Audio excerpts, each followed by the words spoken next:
Reality has no obligation to make any sense to me. People, places, and things I have issues with or am upset by point to some work that I need to do inside.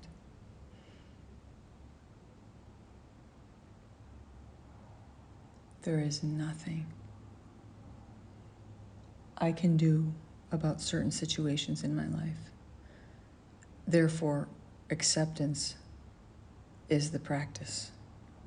There will always be a storm within and without. There will always be something swirling around. Chaos, trauma, loss, grief, a disagreement with a friend, a lover, sibling. There will always be something. And you'll know when you hit enough walls if you're speaking the same language or not. I admire people who speak many languages. Outside of this metaphor, I really do. I think it's really cool to be able to communicate clearly with many cultures on the planet. I want to speak the language of love. I want to really speak this emotional depth, these words don't come though. It's really hard to talk about what's inside of us and look at our feelings and sit in them and work with them. It's so much easier to distract, isn't it? We can think of so many things to keep us busy and apart from the work, but there's no escape.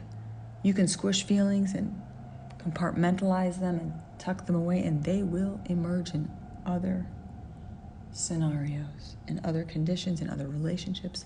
There is no escape. You have to go through it. There is no way around that mountain. There's always going to be the mountain at your gate, just sitting there, looming. You cannot go over that mountain. You can try.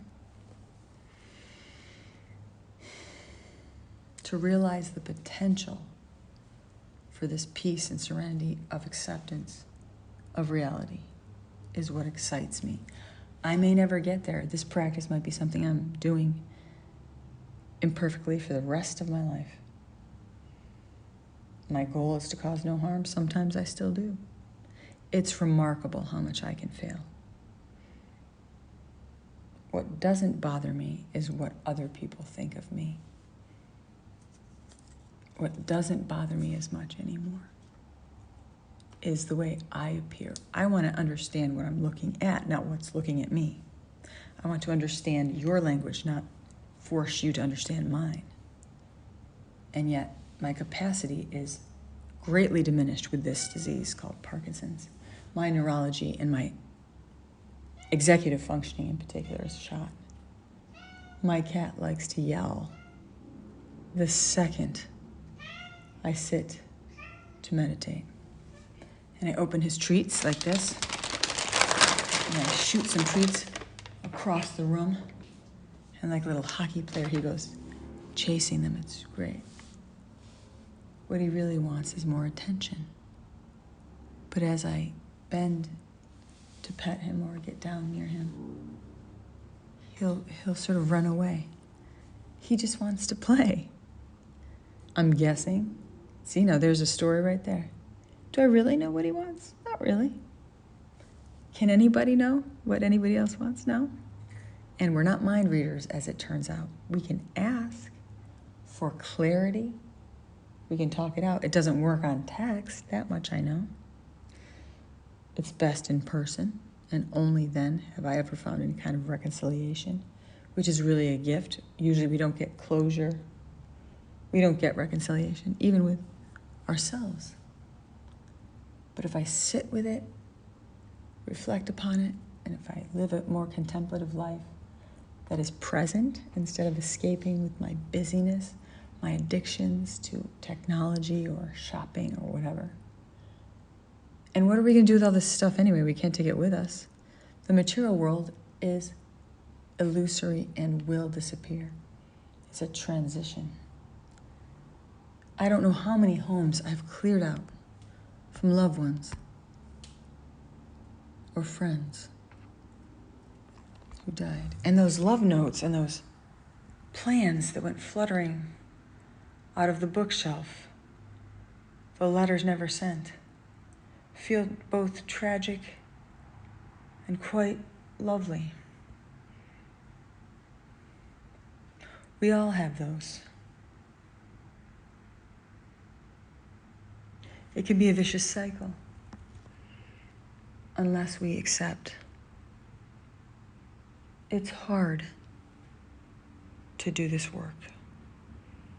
Sure, just meditate and clear your mind cracks me up. There is no escape from these feelings. It will come up in another way. We'll be off center. It's a good life.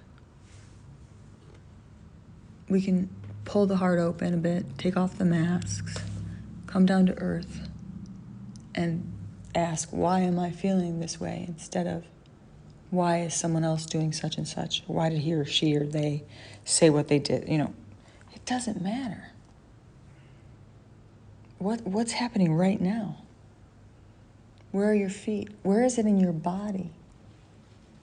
What is the most compassionate inquiry about your mood, your feelings, your thinking?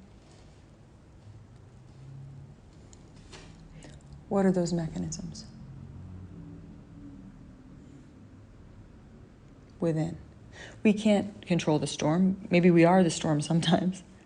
Wouldn't it be cool if while the storm was happening or while the thing is going on, the chaos, the confusion, the fear, the trauma, that we could pause and say, oh, I see this isn't about me. I need to work on what part of this I'm reacting to, what is my part here? It's not a mystery. You don't have to be a master to translate your own feelings. But you do have to know a language, at least for yourself, that can illuminate things and help you expand your understanding. That's the point. To connect more, to ask, what is your life? What are you experiencing? How can I be more supportive, more in service? How can I leave people, places, and things better than I found them? Despite extraordinary suffering, which we all take turns experiencing. So when I'm on the up, I remember not to kick down on the people who happen to be in the cycle of the downturn, because I'm going to be next. That's how life works. Everything's going to boomerang if we don't deal with it. And what an opportunity. I'm so grateful that I keep falling apart and keep getting back up. It's not like a one-shot deal, like, oh, I'm enlightened. I'm all healed. We're always all healing. We're always all moving. There's always going to be some addictive quality, like the hungry ghost, searching, restless, aching for something. We might not even know what it is that we want.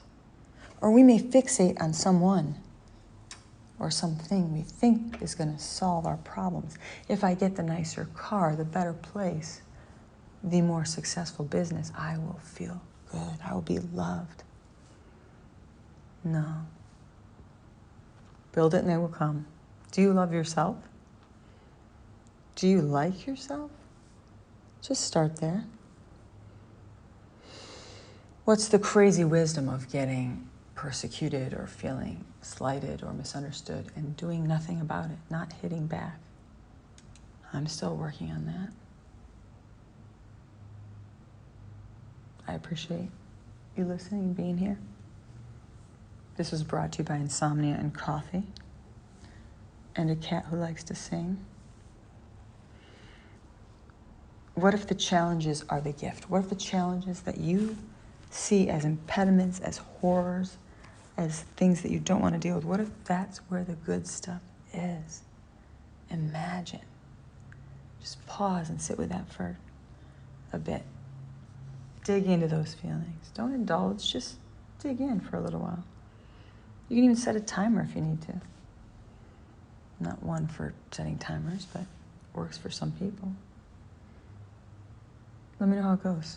I'm interested to hear it. I'm doing the same work. Keep practicing. Keep breathing. That's all we've got.